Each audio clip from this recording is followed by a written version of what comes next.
तो अब अल्लाह का घर है, अल्लाह क्यों नहीं मदद कर रहा?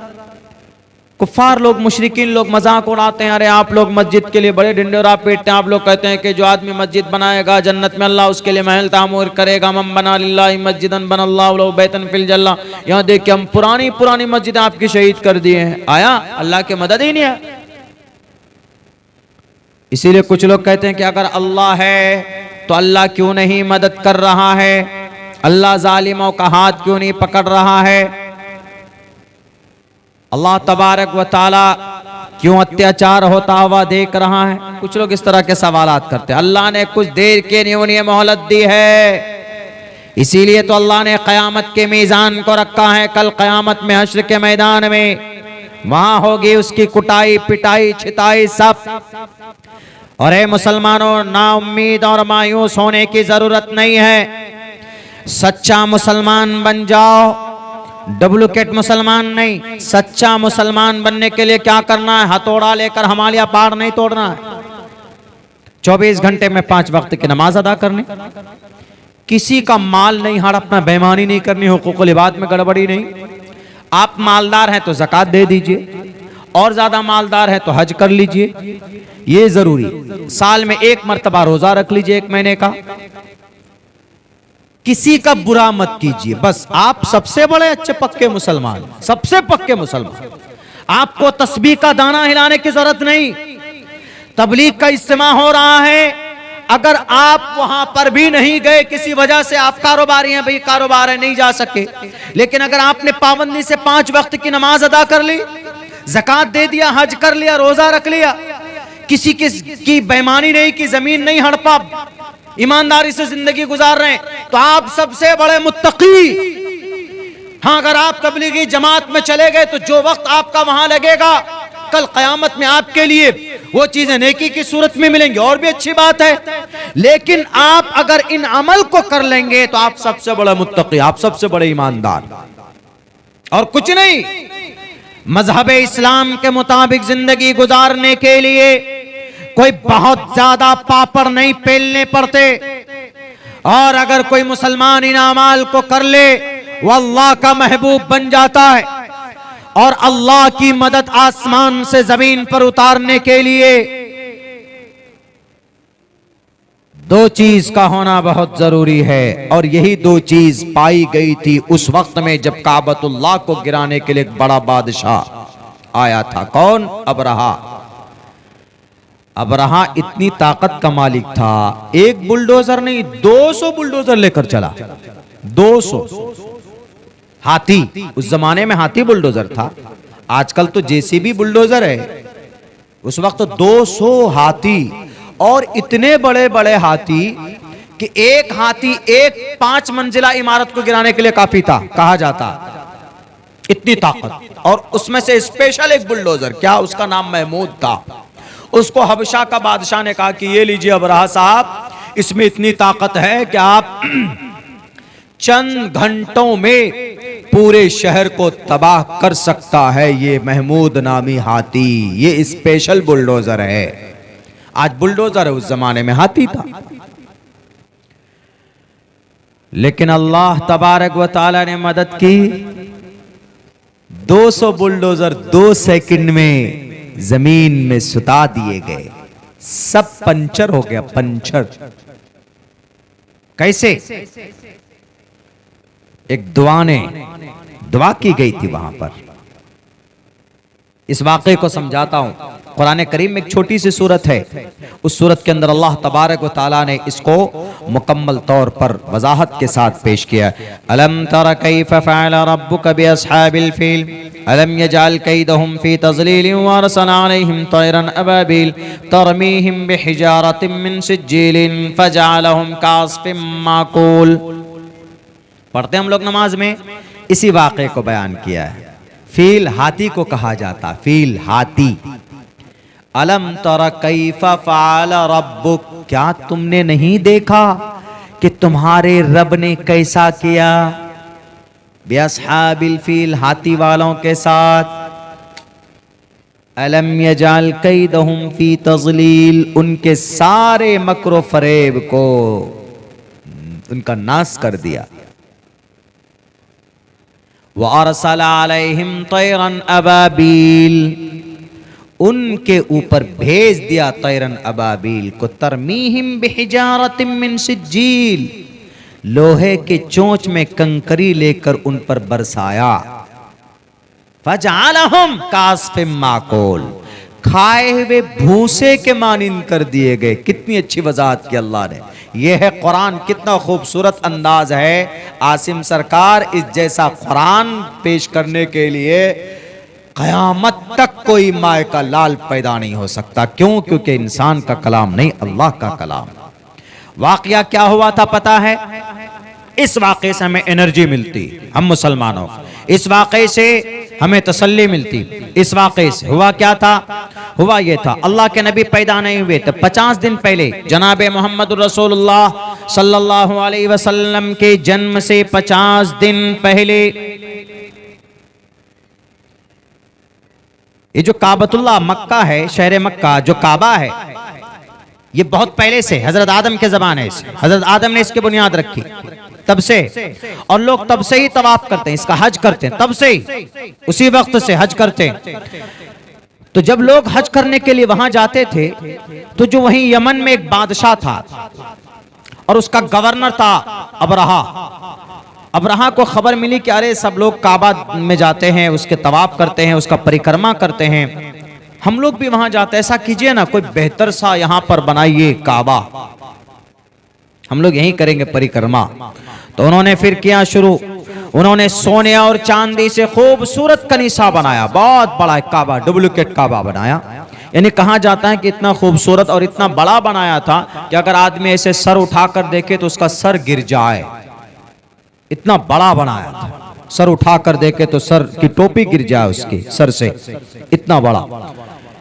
जब काबे अरब के एक आदमी को पता चला तो ये मक्का से गया दौड़कर, जाने के बाद उस कनीसा के अंदर में गंदगी कर दी, टॉयलेट कर दिया कि अच्छा तुम काबे के अपोजिट में बनाओगे, लोग बंद कर देते, गंदगी कर देते।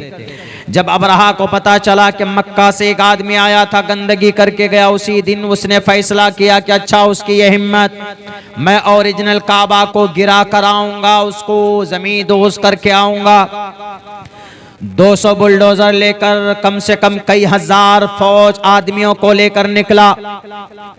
निकलने के बाद शहर मक्का के करीब पहुंचा। मक्का के आसपास में जितने भी ऊंट चल रहे थे उनमें से 200 ऊंट तो सिर्फ अब्दुल मुत्तलिब के थे। अब्दुल मुत्तलिब अल्लाह के नबी का दादा, अब्दुल्लाह के वालिदे मोहतरम, अल्लाह के नबी के दादा अब्दुल मुत्तलिब, उनके थे, वो सरदार थे। और उस वक्त जो शरीयत थी, सही शरीयत, वो हजरत इब्राहिम की शरीयत थी। यानी जो हजरत इब्राहिम की शरीयत पर अमल करता वो अच्छा इंसान होता, वो नेक होता। और अब्दुल मुत्तलिब हजरत इब्राहिम की दीन को मानने वाले थे, उनकी शरीयत की इत्तिबा करते थे, शराब नहीं पीते थे और वो जिनाकारी नहीं करते थे, बेईमानी नहीं करते थे। एक ईमानदार आदमी की हैसियत से, एक सरदार की हैसियत से जाने जाते थे। उस वक्त में मक्का में, शहर मक्का में, अबरहा ने कहा कि इस शहर का सबसे मालदार और सबसे इज्जतदार आदमी कौन, बुला कर लाओ। तो अब्दुल मुत्तलिब सरदार थे, उनको बुला कर लाया गया। अब्दुल मुत्तलिब से अबरहा ने कहा कि अब्दुल मुत्तलिब, सुना है कि तुम इस शहर का सरदार हो। कहा कि हाँ सरदार हूं, क्या करना है? कहा कि तुम मुझसे जंग नहीं करोगे, मुझसे लड़ाई नहीं करोगे। उन्होंने कहा कि अबरहा बादशाह, मैं तुमसे लड़ाई नहीं करूंगा।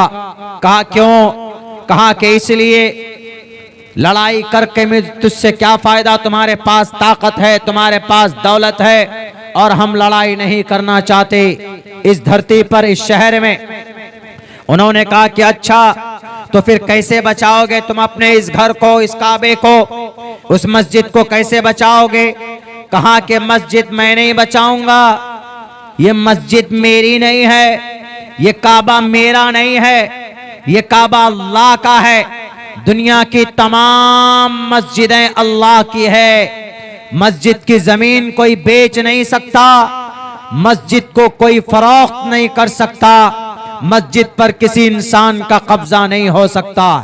सरकार तो दूर की बात, अगर रियल में वो जमीन मस्जिद के लिए वक्फ की गई तो कोई उसको बेच नहीं सकता, कोई उसको खरीद नहीं सकता। ये मुकम्मल कायदा और कानून है। तो उसने कहा कि ये मस्जिद अल्लाह की है और अल्लाह का घर है, अल्लाह खुद ही हिफाजत कर लेगा। कहा कि अच्छा तुम क्यों आए हो तो बताओ। कहा कि मैं आया हूं, मेरे 200 ऊंट पर तुम्हारा कब्जा है। उन्होंने कहा कि तुम ऊंट बचाने की बात तो कर रहे हो मगर अपनी मस्जिद को बचाने की बात नहीं कर रहे हो। उन्होंने कहा कि मस्जिद तो अल्लाह का है, अल्लाह बचा लेगा। ऊंट मेरा है, ऊंट का मालिक मैं हूं, तो मैं ऊंट को बचाने के लिए आया। और इस ऊंट को बचाने के लिए मुझे तुमसे अगर दो दो हाथ करनी पड़े तो मैं करूंगा। मैं डरने लड़ने के लिए अपनी ऊंट के लिए तैयार। अबरहा ने कहा कि क्या ऊंट के लिए लड़ाई लड़े? ऊंट इसको दे दो जी, जाओ। 200 ऊंट लेकर अपने घर को आया और काबे के दीवार के पास जाकर दुआ करता है, या अल्लाह इस घर की अजमत का वास्ता है, या अल्लाह इस घर का मालिक तू है, ये घर तेरा है, ये मस्जिद तेरी है, ये बैतुल्लाह है, तेरे नाम से मौसूब है, मंसूब है, तू इसकी हिफाजत कर सकता है। मैं इस अबरहा का मुकाबला नहीं कर सकता। क्यों? क्योंकि ये इसके पास ताकत है, इसके पास बुलडोजर है, इसके पास एजेंसी है, जैसे आज के सरकार के पास है। बहरे कैफ तो उन्होंने कहा, ए अल्लाह इस घर को बचा ले। हम नहीं बचा सकते क्योंकि मेरे पास ताकत नहीं। ए अल्लाह मेरे पास इतनी दौलत ही नहीं कि मैं बचा सकूं, मेरे पास इतना लश्कर नहीं कि बचा सकूं। या अल्लाह तुझसे बड़ा ताकतवर कोई नहीं है। इन्नल्लाह अला कुल्ली शैइन कदीर। ए अल्लाह मुझे आपकी जात पर भरोसा है, आप इस घर की हिफाजत जरूर फरमाएंगे। ये दुआ की किसने? अब्दुल मुत्तलिब ने। दो चीज का होना जरूरी है। अल्लाह की मदद आज भी जमीन पर उतर सकती है। बंगाल के मुसलमानों, पूरे भारत, पूरी दुनिया के मुसलमानों, आज भी अल्लाह की नुसरत आ सकती है। अल्लाह जब मदद करना चाहे तो किसी फरिश्ते की जरूरत नहीं होती है, अल्लाह बोल देता है, हो जाता है। हजरत इब्राहिम को जब अंगारों में डाला जा रहा था तो फरिश्ते ने, आग के फरिश्ते ने आकर कहा कि जिब्राइल, ए इब्राहिम आप बोलिए तो सही, मैं आग का फरिश्ता हूं, चंद सेकंडों में आग को गायब कर दूंगा। हजरत इब्राहिम ने कहा, ए फरिश्ता जरा बता मेरा रब मुझे देख रहा है कि नहीं देख रहा? कहा कि जरूर देख रहा। कहा जा, मेरा रब मुझे देख रहा है, मुझे किसी की मदद की जरूरत नहीं है, मुझे मेरा रब काफी, हस्बुनल्लाहु व निअमल वकील। ये कहकर फरिश्तों को अलग कर दिया, उनको डाला गया तोप में, तोप को फेंका गया। आग में गिरने ही वाले थे, लेकिन जब कोई अल्लाह का नेक बंदा होता है तो अल्लाह बैठे बैठे वहीं से मदद करता। अल्लाह ने आग को ऑर्डर दिया, या नारु कूनी बरदम व सलामन अला इब्राहिम।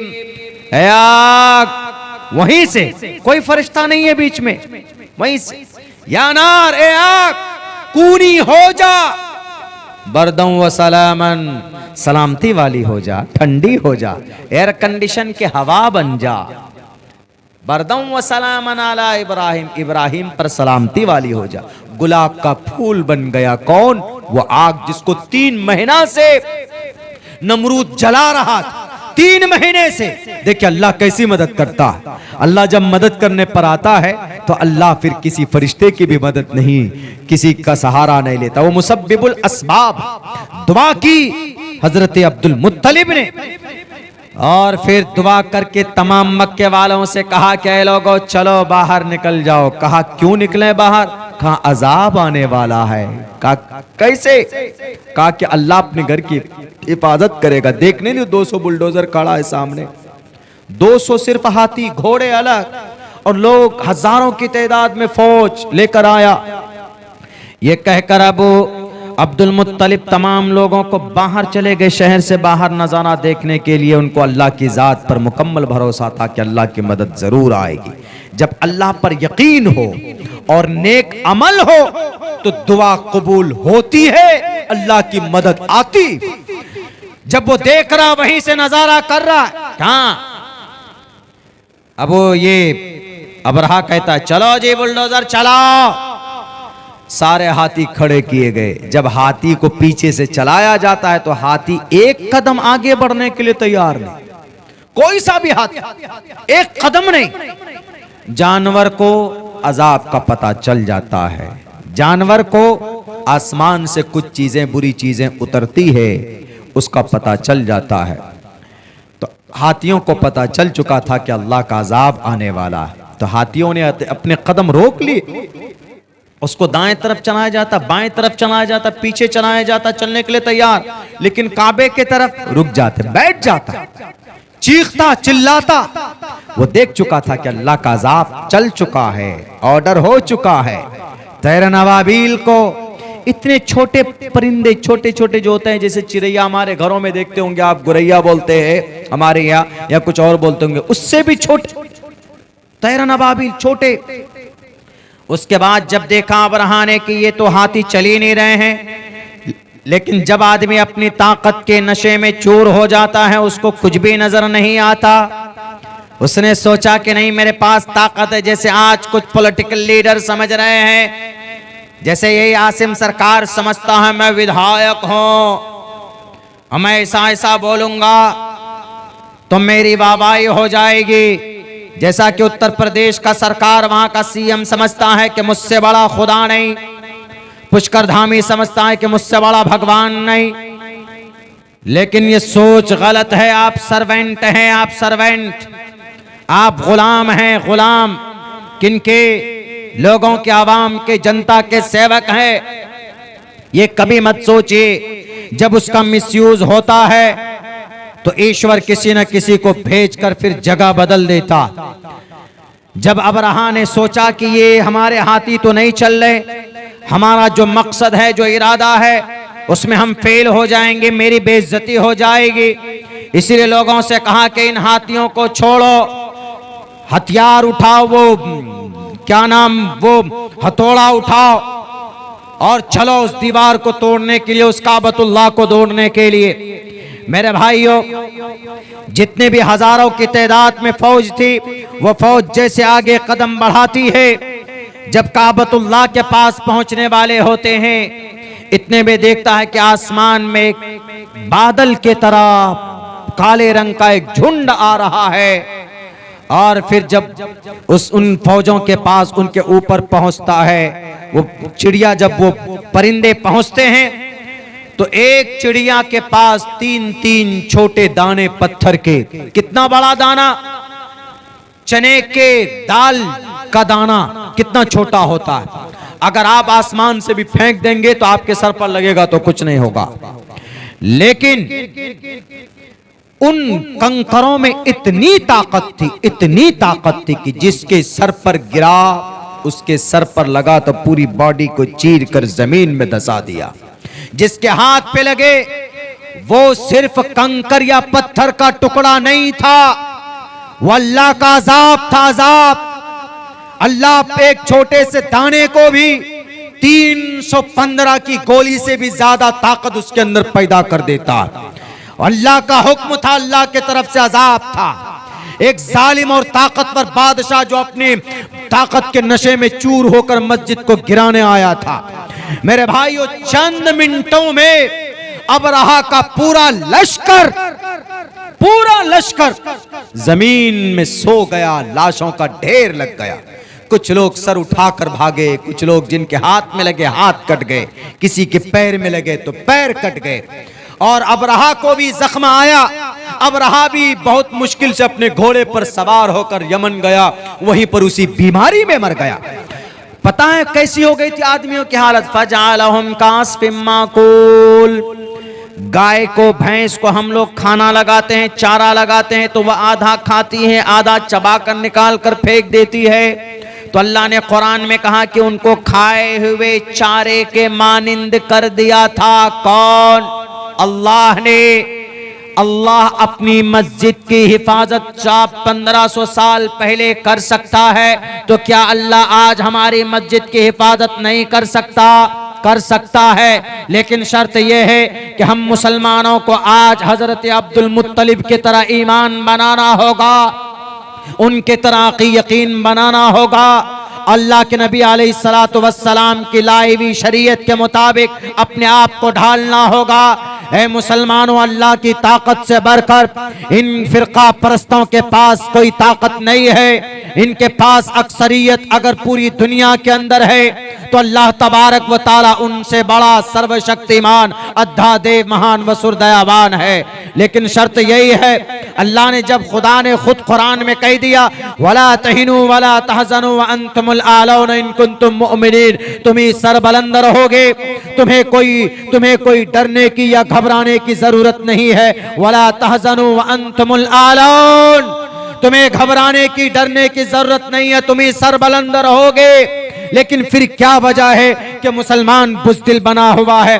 फिर क्या वजह है कि मुसलमानों के मदरसे बंद हो रहे हैं? फिर क्या वजह है कि टोपी और दाढ़ी के नाम पर मारा जा रहा है?